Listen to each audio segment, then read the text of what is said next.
Hello everyone, welcome to Asura Psych, and today I've got for you 3 quick tips for ENTPs and how they can live a kind of generally healthier lifestyle in reference to their cognitive functions and how their cognitive functions may be influencing their life due to their strengths or weaknesses associated with them. Let's get into it.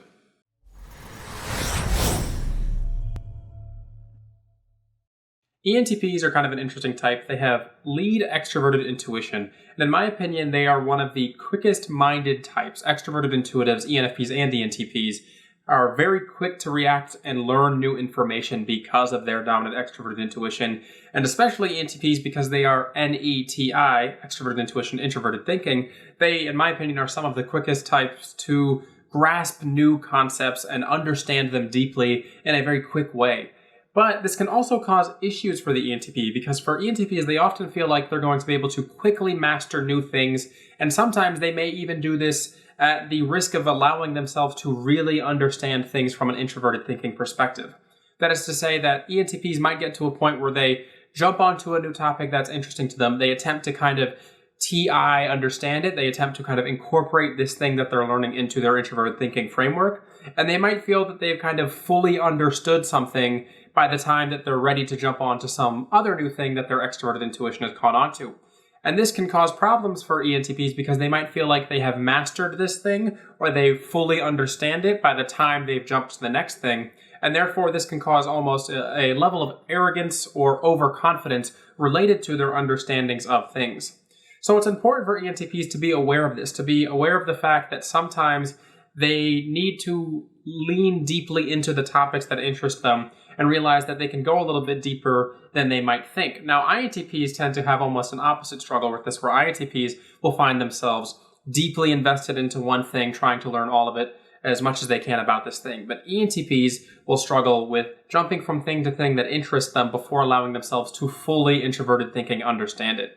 And as Jung said, the secondary or auxiliary function is the one that's going to be the most healthy and balancing to a type, allowing yourself to have that introverted thinking understanding of the things that your extroverted intuition is interested in is going to lead you to be a very healthy ENTP if you can learn to do this correctly. My second tip for ENTPs revolves around goal setting and kind of setting plans for the future. Now, ENTPs, again, they're very entrepreneurial, they're very creative, and you'll find a lot of the time that they tend to end up in creative intellectual fields. Not always, but it's certainly a common trend with ENTPs. And they often like to end up in some sort of position where they're allowed to express this creativeness that they have and they're allowed to explore things that are interesting to them.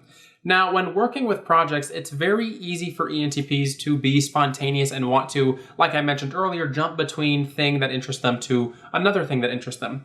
And you'll find that it's going to be a struggle for ENTPs to set themselves to work on something long-term for extended periods of time, for more than a couple of years at a time. They struggle to want to stick with one thing for too long. And I don't think this is inherently a bad thing. Now, if you contrast the extroverted intuitives to the introverted intuitives, like the INTJ and INFJ, you'll find that those two types want to work on one thing for a long extended period of time and work towards some singular goal. Now, the NE types will often do better if they allow themselves to have shorter goals or shorter goalposts, things that they want to work towards or create that are going to allow them to switch once that thing has been completed.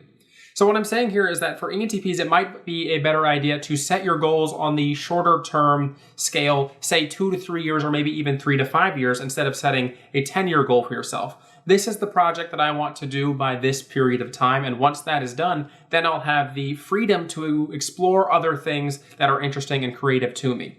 That way, the ENTP can allow themselves to work on something, but they don't feel like they're kind of jailed into this one thing for too long. ENTPs thrive on variety and creativity, so if they allow themselves to work on multiple things throughout their life, they're often going to feel far more fulfilled than if they're stuck doing one thing for extended periods of time. So my last tip for ENTPs is related to their tertiary extroverted feeling and how this relates to their kind of type overall. So ENTPs, as I mentioned before, and I'll say it again, they're a very quick-witted type, and they tend to learn new things very quickly, especially in the realms of like politics, science, things of that nature, things that introverted thinking are typically interested in. Now, the problem with ENTPs is that they're also known for being a type that highly enjoys debate because of that quick wit. And you'll often find that ENTPs will often want to play a kind of devil's advocate role in debate where they're not exclusively interested in arguing for one side. This is because intuition is not a rational function, and therefore it's usually willing to be a little bit more flexible in terms of debating and coming to those kinds of conclusions. Now, the issue with this, though, is that they have extroverted feeling in the tertiary slot, and it's not something that they're exceptionally skilled at, but it's something that they're actually kind of good at when it comes to noticing the emotions of the room in reference to not always the harmony that you might find with the extroverted feeling top two types. So, for example, ENTPs often enjoy getting a kind of emotional rise out of people during debate, arguments, things of that nature. And it's because they have the extroverted feeling awareness of this. And because it's not always going to be in the healthiest state for ENTPs, you can find that they enjoy maybe provoking someone a little bit, poking the bear a little. And I think it's important for ENTPs to be aware that this isn't exactly a healthy trait. And if you're going to be communicating and debating with people, you shouldn't always be trying to provoke some sort of response from them. You can actually try and develop this extroverted feeling a little bit and say, hey, maybe we can have this debate or this discussion in a way that's going to be productive for everyone here, and we can come to some sort of meaningful conclusion by the end of it. You don't always have to do this, but it is important to be aware that this is a negative trait usually associated with the ENTP, and it can also lead to manipulation in certain circumstances. I think ENTPs having extroverted intuition and extroverted feeling are a type that can be very skilled in manipulation, and being aware of the possible negative outcomes of using these things in the wrong way is important for ENTPs. So I would recommend ENTPs be aware of your extroverted feeling function and try to use it in a productive way instead of a way that could lead to harm in the future.